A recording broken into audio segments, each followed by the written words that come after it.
Saludos, esta es una traducción o interpretación al español de un mensaje o sermón predicado por el hermano pastor David Killing el 26 de abril de 2020. Oramos y esperamos que el mensaje sea de bendición para tu vida. He aquí el mensaje ya traducido. Muy bien, deseo extender los saludos a todos ustedes en el precioso nombre de nuestro Señor y Salvador Jesucristo. Saludos a todos aquí y a los que nos escuchan en línea. Si Dios permite, quizás la próxima semana tratemos de reunirnos ya en persona y reanudar los servicios, ya que el gobierno y la epidemia parece estar disminuyendo. A menos que escuchemos algo diferente, si no, continuaremos como hasta ahora. Vamos a orar en este momento, por favor. Padre nuestro, venimos ante ti esta mañana dándote gracias otra vez por tu bondad, tu amor y misericordia. Pedimos nuevamente tu bendición sobre este tiempo, Señor. Pido la llenura de tu Espíritu, pido tu sabiduría y que a todos nos ayudes a tener entendimiento. Que nos llenes de misericordia, de gracia y de paz, por favor. Gracias por todo lo que haces por nosotros, Señor. Abre nuestros corazones a tu palabra y a tu obra. En el precioso nombre de Jesús. Amén. Muy bien. Esta mañana me gustaría que abramos nuestras Biblias en el Evangelio de Juan. Vamos a leer en Filipenses, pero vamos a poner un fundamento en el Evangelio de Juan para lo que se va a compartir. Juan capítulo 1, versículo 14 al 17, hablando acerca de Jesús, nuestro querido apóstol y hermano Juan, acerca de nuestro precioso Salvador, y con una frase de ahí vamos a adentrarnos después a un pasaje de Filipenses. Dice así la palabra de Dios, Juan 1:14 al 17, y aquel verbo o palabra fue hecho carne y habitó entre nosotros, y vimos su gloria como del unigénito del Padre, lleno de gracia y de verdad. Juan dio testimonio de él y clamó diciendo: Este es de quien yo decía, el que viene después de mí es antes de mí, porque era primero que yo, porque de su plenitud tomamos todos y gracia sobre gracia, pues la ley por medio de Moisés fue dada, pero la gracia y la verdad vinieron por medio de Jesucristo. En el verso 14 me quiero enfocar. Dice que Jesús estaba lleno de gracia y de verdad. Me quiero enfocar en lleno de gracia. Lleno de gracia. Sí, aquí dice que Jesús, siendo el verbo, siendo la palabra, siendo la razón, el logos de Dios, se hizo carne y habitó entre nosotros y vimos su gloria como del unigénito del Padre, lleno de gracia y de verdad. Lleno de gracia. ¿Sí? Y antes de comenzar a hablar, bueno, una razón, ¿verdad?, de hablar de esto y retomarlo, y va a encajar con esto. Sí, la gracia es lo opuesto de lo que vemos muy a menudo en el mundo, en la sociedad, aún en la iglesia. Sí, el mundo no está lleno de gracia y de verdad, sino que son contrarios a la gracia y la verdad, y de esa manera son contrarios a Cristo, son anticristo. Quiero que pensemos en la gracia. La gracia es una de esas palabras. Yo he predicado varios mensajes acerca de la gracia y acerca de este tema de que hay palabras que han sido, yo le llamo, secuestradas, ¿sí? O sea, han sido deformado su significado. Los teólogos han convertido la gracia en una palabra doctrinal nada más, ¿sí?, para significar algo hueco, en la mayoría de los casos, tristemente, ¿sí? Y esas ideas teológicas se han permeado en casi todas las religiones evangélicas y aún en algunas no evangélicas, diciendo que la gracia simplemente es el favor inmerecido de Dios, ¿sí? Y eso le hace a esa palabra le hace un daño a la palabra gracia, porque la palabra gracia es una palabra muy hermosa.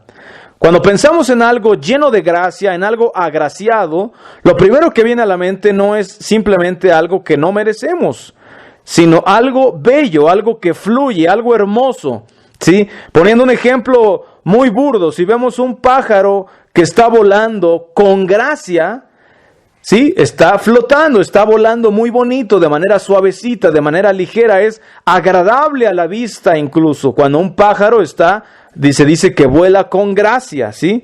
El día de hoy se ha reducido a algo doctrinal, simplemente, que tiene que ver con el fundamentalismo y que significa muy poco para mucha gente, tristemente, pero viendo la vida de Jesús, que fue Dios hecho carne, Dios manifestado en la carne, una de las principales descripciones que nos hace aquí, uno de los principales rasgos de cómo es Dios hecho carne, es que estaba lleno de gracia, ¿sí? Y quiero que hoy pensemos en esta palabra, ¿sí? Y no necesariamente desde el punto de vista físico, ¿verdad? Algo hermoso físicamente, que decimos algo es agraciado, o incluso una persona es agraciada porque queremos decir que está bella o que es guapa, ¿verdad? No pensando en el elemento físico o carnal, sino en el elemento espiritual. Esa belleza en la vida de una persona que es capaz de transmitir paz, misericordia y amor a los demás, ¿sí? Y pensando en la eternidad y en Dios, ¿sí? No vamos a llegar al cielo gracias a nuestra doctrina. Vamos a llegar al cielo gracias, por supuesto, a la gracia de Dios, ¿sí? Pero como lo he explicado también en muchos otros mensajes, la gente en su doctrina cree que aunque aquí de pronto viva en pecado, al morir, bueno, como que va a sufrir una transformación y ya en el cielo, pues aunque aquí dice en Apocalipsis que no entrará cosa inmunda o que hace abominación y mentira, aunque aquí vivan así, de pronto allá se transforman, ¿sí? Y he preguntado a gente evangélica, ¿qué es lo que piensas que te va a cambiar tan dramáticamente, no? Realmente, cuando muramos, vamos a seguir siendo lo que somos. Sí, vamos a tener un nuevo cuerpo. Sí, vamos a estar en un nuevo lugar. Sí, quizás ya no va a haber pecado, ya no va a haber muchas de las circunstancias y sufrimiento que hay. Sí, va a estar la presencia de Dios y es maravilloso. Pero tu alma, lo que tú eres, va a seguir siendo igual. Dice la Biblia en Eclesiastés. No recuerdo exactamente, pero lo pueden buscar, ¿verdad? Que si el árbol cae al norte o está desviado al norte, hacia allá caerá. Sí, también dice en Apocalipsis que el que es santo, allá será santo. El que es inmundo, seguirá siendo inmundo. ¿Sí? Y una de las cosas que, por supuesto, que no es algo doctrinal o de dogma nada más, o de teología, algo que se va a requerir de nosotros allá en el cielo, y que se requiere de nosotros aquí en la tierra, si es que queremos llegar al cielo, es la gracia, ¿sí? No solo la gracia como un concepto abstracto, sino ser como Jesús.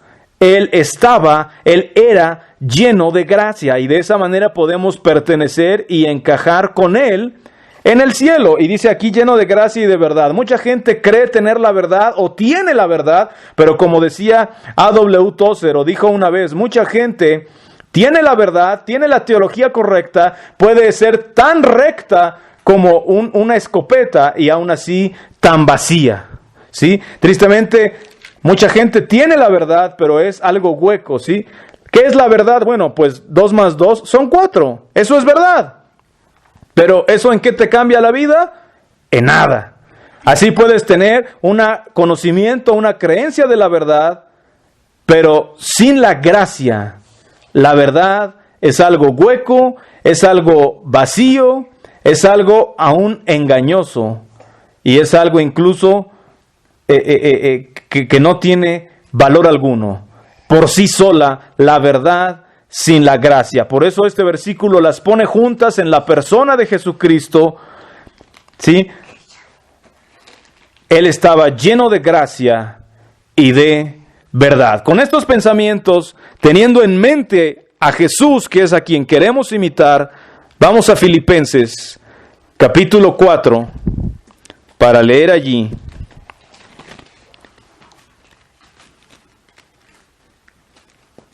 Filipenses, capítulo 4, para leer desde el versículo 1. Dice así: así que, hermanos míos amados y deseados, gozo y corona mía, estad así firmes en el Señor, amados. Ruego a Evodia y a Síntique que sean de un mismo sentir en el Señor. Aquí en otra versión dice que vivan en armonía en el Señor. Dice: asimismo te ruego a ti también a ti, compañero fiel, que ayudes a estas que combatieron juntamente conmigo en el Evangelio, con Clemente también, y los demás colaboradores míos, cuyos nombres están en el libro de la vida. Vamos a detenernos ahí. Habla de dos personas, dos hermanas, Evodia y Síntique. Nos da un vislumbre de cómo eran los hermanos en aquel tiempo y las exhorta a vivir en armonía en el Señor. Tan solo con leer esto, evidentemente se infiere que si les insta a que tengan armonía, es porque había habido algún tipo de desacuerdo, algún tipo de falta de armonía, ¿sí? Porque las está exhortando a ser de un mismo sentir. Y quiero que con este versículo primeramente recordemos, ¿sí? Muchas veces la gente piensa o pensamos en la iglesia perfecta como que la iglesia perfecta estuviera hecha de gente perfecta. Y eso no es cierto. La iglesia perfecta es una iglesia que saben amarse los unos a los otros, aun cuando hay diferencias, aun cuando hay desacuerdos y faltas, aun cuando, como estas dos hermanas, haya momentos en los que no hay total armonía entre los hermanos o entre las hermanas, ¿sí? Y Pablo ni siquiera las descalifica por esto. Dice que sus nombres están escritos en el libro de la vida, simplemente las anima a vivir en armonía, en un mismo sentir. Y esto tiene mucho que ver con lo que estoy hablando acerca de la gracia. Estar lleno de gracia o tener gracia, parte de ello es aprender a vivir y a tratar y a amar gente que no siempre está en armonía contigo, que no siempre está de acuerdo contigo, que no siempre cumple todas tus expectativas. ¿Sí? Y pasando de esto mismo, pero pasando a otro pensamiento que lo mencioné también la semana pasada y lo platicábamos: ¿cuántos problemas mentales y emocionales hay en el mundo? ¿Sí? Gente enferma de ansiedad y depresión. Sí, alrededor nuestro está lleno de gente, ¿verdad?, con problemas emocionales. Sin embargo, si tuviéramos o si tenemos la gracia, estas cosas de las que habla la Biblia, no existirían esas cosas, ¿sí? Vivimos en un mundo que es como si fuera un vacío, ¿sí? No sé si conozcan este concepto de un vacío, como con lo que uno aspira, o un vacío, ¿sí? Que si no nos llenamos del bien y de estas cualidades de gracia elevadas, el vacío jala automáticamente al mal, ¿sí? De tal manera que la única forma de evitar lo malo que nos rodea es llenarnos de lo bueno, llenarnos de las cosas buenas, ¿sí? Y Jesús habló de esto. Jesús habló en Lucas de esta persona, ¿verdad?, que puede estar endemoniada, que queda liberada, y Jesús anima a que esa persona sea llena, ¿verdad?, del Espíritu, sea llena de las cosas de Dios y de las cosas buenas, Porque si no se llena de eso y queda vacía, viene ese demonio, toma otros 7 demonios peores que él, encuentra su casa barrida y arreglada, mas no llena, porque somos vasos que nos llenamos. Y dice que estos otros 7 espíritus vienen y lo llenan, y el estado de esta persona viene a ser peor que el primero. En otras palabras, si nos llenamos de las cosas buenas, no va a haber lugar para lo malo. Por otro lado, si nos llenamos de las cosas malas, no va a haber lugar para lo bueno, ¿sí? Y lo he dicho muchas veces, una de las cosas que más me convencen de que hay un Dios y de que existe el bien, es que existe el mal, ¿sí?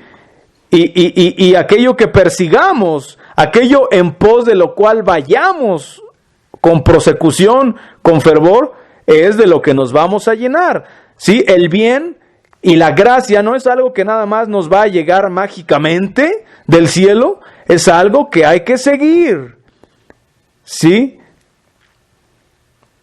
Y es por eso que Dios permite que a veces entre 2 personas o entre 2 hermanos no haya armonía, haya desacuerdos, las faltas, los problemas. ¿Por qué existen? Dios los permite precisamente para que podamos aprender a llenarnos de esa gracia.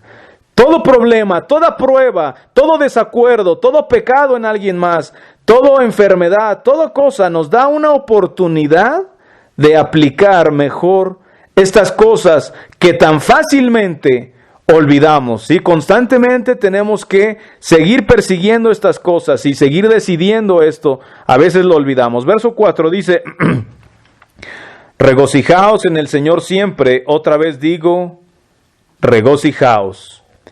Y aquí empieza a darnos, sí, lo que yo llamaría, solamente por decirlo así, una receta. Si estamos llenos de ansiedad, de nerviosismo, de depresión, de tristeza, de enojo, Él nos da una receta de cómo vencer estas cosas. Regocíjense en el Señor siempre. Otra vez les digo, regocíjense. Sí, vamos a seguir leyendo. Dice el verso 5, vuestra gentileza sea conocida de todos los hombres, el Señor está cerca. Versículo 6. Por nada estéis afanosos, sino sean conocidas vuestras peticiones delante de Dios en toda oración y ruego, con acción de gracias. Y la paz de Dios, que sobrepasa todo entendimiento, guardará vuestros corazones y vuestros pensamientos en Cristo Jesús. Por lo demás, hermanos, todo lo que es verdadero, todo lo honesto, todo lo justo, todo lo puro, todo lo amable, todo lo que es de buen nombre, si hay virtud alguna, si algo digno de alabanza, en esto pensad. Lo que aprendisteis y recibisteis y oísteis y visteis en mí, esto haced, y el Dios de paz estará con vosotros. Aquí está la receta, ¿verdad? Si le pudiéramos llamar así. Dice, regocijaos en el Señor. Otra vez les digo, regocijaos. ¿Sí? Animando a estar contentos. En 1 Tesalonicenses nos dice, estad siempre gozosos, orad sin cesar, dad gracias en todo. ¿Sí? Y pensando en esto, ¿sí? Fíjense, alguien que se regocija, alguien que da gracias en todo, no se va a deprimir. ¿Sí? Si alguien está dando gracias en todo, si alguien está regocijándose, no hay espacio para la depresión o para el desánimo o para la ansiedad, ¿sí? Siempre hay momentos que las cosas empiezan a lucir muy negras, pero por muy negras que luzcan, no tienen que ser tan negras si es que cultivamos un corazón lleno de gratitud y de contentamiento. Si fomentamos y alimentamos la gratitud y el contentamiento, que es una parte integral de la gracia, no va a haber espacio para esas otras cosas, ¿sí? Y quiero animarnos a que pensemos en estas cosas. ¿Sí? Una de las cosas o actitudes más llenas de gracia que podemos poseer es un espíritu de agradecimiento y de contentamiento. ¿Sí? Y con esas actitudes, todo lo demás, la depresión, la ansiedad, el enojo, ¿sí? No hay espacio, ¿sí? Es algo muy sencillo, pero a la vez tan poderoso y a la vez, de verdad, ¿cuántas veces de verdad cultivamos esas cosas en nuestro corazón? ¿Cuántas veces en verdad nos regocijamos y damos gracias en todo en vez de caer en una situación negra y caer en las cosas malas o que no traen un buen fruto, ¿sí? A todos nos gusta que nos agradezcan cuando hacemos algo bueno por alguien, cuando hacemos algo bueno o hacemos un favor. ¿Cuánto más deberíamos estar agradecidos con Dios? ¿Sí? Y hermanos, dice que hagamos estas cosas y hay unas promesas, dice, regocíjense en el Señor, otra vez les digo, regocíjense. Vuestra gentileza, en otra versión dice, su espíritu gentil sea conocido de todos los hombres. El Señor está cerca, ¿sí? Un espíritu gentil es parte de la gracia, ¿sí? A veces pensamos que hay que ser rudos, y de hecho a veces sí hay que serlo. A veces por fuera podemos ser rudos, pero todavía tener un espíritu gentil. El Señor Jesucristo mismo es un ejemplo de esto. Juan el Bautista es un ejemplo de esto. Estaba vestido de pelo de camello y un cinto de cuero. Comía langostas y miel silvestre. Tenía una apariencia barbón y cabello largo, un poco muy ruda. Y tuvo que decir cosas rudas, cosas que sonaban feo a la gente, a los fariseos, al momento de predicar. Pero al mismo tiempo tenía un espíritu de gentileza. Y si hablamos de gracia, tener gracia es ser gentil también.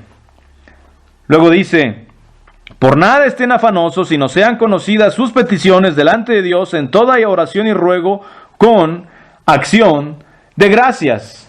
Cuando empezamos a sentir ansiedad, cuando empezamos a deprimirnos, cuando viene el desánimo, es entonces cuando más es el momento, es el tiempo, es la hora de ir al Señor en oración, pasar tiempo con Él en oración, en vez de sentarnos y sentirnos todos obscuros bajo la nube y tener una fiesta de autocompasión, como yo le llamo, sentir lástima por nosotros mismos. En vez de hacer eso, en vez de afanarnos, como dice aquí, este es parte de la receta o es otro ingrediente de la receta. Es entonces cuando más tenemos que ir al Señor en oración y hacerle conocer nuestras peticiones con oración y ruego y con acción de gracias. No importa cuán feo luzca, sí, como he dicho siempre, aun cuando hay tormentas, aun cuando hay nubes, el sol siempre está brillando. No importa cuán oscuro, cuán feo,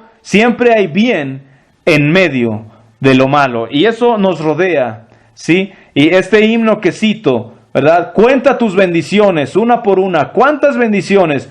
Cuando nos enfocamos en cuántas bendiciones nos ha dado Dios, aún sin merecerlas, en vez de enfocarnos en la prueba o en lo que está pasando, no hay lugar para la ansiedad o el desánimo o la depresión o el enojo o la queja. Cuando somos lo que deberíamos ser, lo que se espera que seamos, y estamos llenos de gracia, desarrollando misericordia, desarrollando el contentamiento y la gratitud, esas cosas que van a trascender a la carne y la sangre y el hueso, estas cosas que son la vida eterna, que son las cosas que van a sobrevivir para siempre en el reino de Dios. Cuando hacemos eso, en vez de mirar las circunstancias, ¿sí? Simplemente atravesando esas cosas y viendo más allá del velo de lágrimas, entonces, si seguimos esta receta maravillosa, esta solución maravillosa, si de verdad la aplicamos, porque en verdad funciona, porque en verdad es real, Sí dice, por nada estéis afanosos, sino sean conocidas vuestras peticiones delante de Dios en toda oración y ruego con acción de gracias. De verdad, dejando toda nuestra ansiedad sobre Él y siendo agradecidos con Él, entonces viene la promesa, verso 7, y la paz de Dios, que sobrepasa todo entendimiento, guardará vuestros corazones y vuestros pensamientos en Cristo Jesús. Y así como 1 más 1 es igual a 2, también seguir esta receta, por así decirlo, es igual a tener la paz de Dios.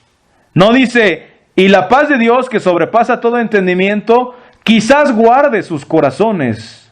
No, si de verdad liberas tu corazón, rindes esas cosas y las dejas en manos de Dios con gratitud, dice, y la paz de Dios que sobrepasa todo entendimiento, con seguridad, guardará sus corazones y sus pensamientos en Cristo Jesús. Por eso dice el libro de Proverbios, sobre toda cosa guardada, guarda tu corazón. ¿Cómo lo guardamos? Con la paz de Dios. ¿De qué manera? Siguiendo estas cosas, siguiendo estos consejos.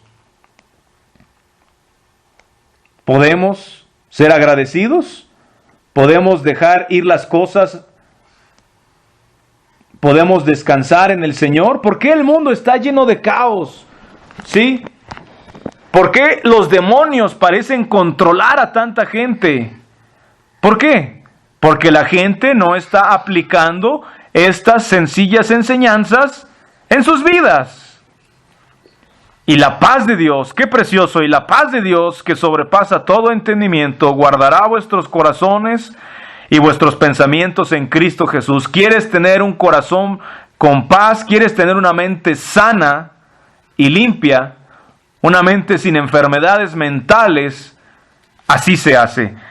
Finalmente, concluye el apóstol Pablo, versos 8 y 9. Por lo demás, hermanos, todo lo que es verdadero, todo lo honesto, todo lo justo, todo lo puro, todo lo amable, todo lo que es de buen nombre, si hay virtud alguna, si algo digno de alabanza, en esto pensad. Es tan fácil para nosotros pensar en lo negativo siempre. Por eso es que hay un negocio y hay un tanto éxito, las noticias tienen. Por alguna razón, tenemos una tendencia a pensar en lo negativo y escuchamos noticias malas. Casi todas las noticias que oímos o que vemos o que la gente mira en internet, televisión, periódicos, son malas. ¿Sí? Y aún si no queramos verlas o oírlas, las escuchamos, nos enteramos. El problema no es oírlas, el problema es permitir que permanezcamos en eso, que pensemos en eso, ¿sí? Que le demos vueltas, que lo meditemos, que permitamos que ingrese a nuestro corazón y que convierta en un desastre lo bueno que había dentro del corazón. Si pasáramos tanto tiempo pensando en las cosas buenas, todo lo que dice aquí, lo honesto, lo justo, lo verdadero, lo puro, lo amable, lo digno de alabanza, lo que enseñó Jesús, lo que vivió Él y lo que vivieron los apóstoles, que es lo que dice el verso 9, entonces tendríamos paz en el corazón y una mente sana. Dice, sí, pensar en eso, pensar en lo que vivió Jesús y en cómo vivieron los apóstoles, que es lo que dice a continuación, verso 9. Lo que aprendisteis y recibisteis y oísteis y visteis en mí, esto haced, y el Dios de paz estará con ustedes. Ojalá apliquemos esto a nuestros corazones y a nuestras vidas. Esa es mi oración. Dios les bendiga y que Dios bendiga su palabra.